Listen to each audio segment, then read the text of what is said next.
টানা বৃষ্টিতে নোয়াখালীর হাতিয়ায় সৃষ্টি হয়েছে জলাবদ্ধতা। এ নিয়ে আরো খবর জানাতে সেখান থেকে যোগ দিয়েছেন সহকর্মী হাসিব আল আমিন।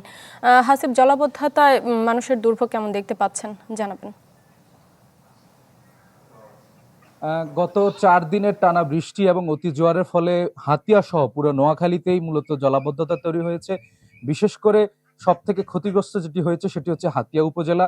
এখানকার প্রায় ৮০টি গ্রাম একসাথে জলাবদ্ধতার ভেতরে নিমজ্জিত হয়েছে এবং যারা এখানকার বাসিন্দারা রয়েছেন তাদের রান্নাঘর থেকে শুরু করে তারপরে তাদের যে ঘরের থাকার ঘর, কোথাও চলাচলের রাস্তা, ফসলি জমি, মাছের ঘের থেকে শুরু করে সবকিছুই কিন্তু জলের মধ্যে নিমজ্জিত হয়েছে, যার ফলে মানুষজনের যে স্বাভাবিক জীবনযাপন তাতে কিন্তু বিঘ্ন ঘটছে। তবে পানি গত দুদিনে পানি কমতে শুরু করলেও দুর্ভোগ কিন্তু মানুষের কমেনি।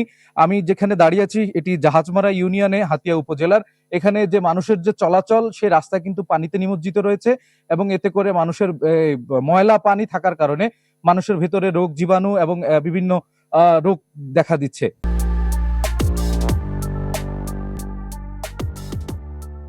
মানুষজন বলছেন অনেকেই কিন্তু সহায়তা পাননি। বেশিরভাগই দেখা যাচ্ছে যে উপজেলা প্রশাসন থেকে কিছু কিছু সহায়তা করলেও সেটি পর্যাপ্ত নয়।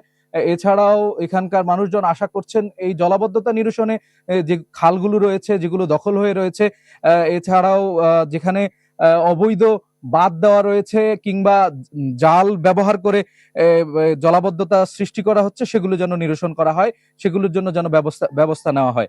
আমরা এখানকার মানুষের সাথে কথা বলেছি, তারা বলছেন জলাবদ্ধতা শেষ হওয়ার পরে এই যে পরবর্তী যে দুর্যোগ এবং স্বাস্থ্য সেবা নিয়ে যে ঝুঁকি সেটি নিয়ে মূলত তারা শঙ্কিত রয়েছেন। মানুষজন সর্বোপরি ভোগান্তির ভেতরেই আছেন।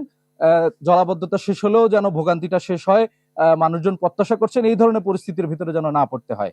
যে এই ছিল আমার কাছে ধন্যবাদ সর্বশেষ। আপনাকে। দর্শক, জলাবদ্ধতার খবর জানাচ্ছিলেন আমাদের সহকর্মী।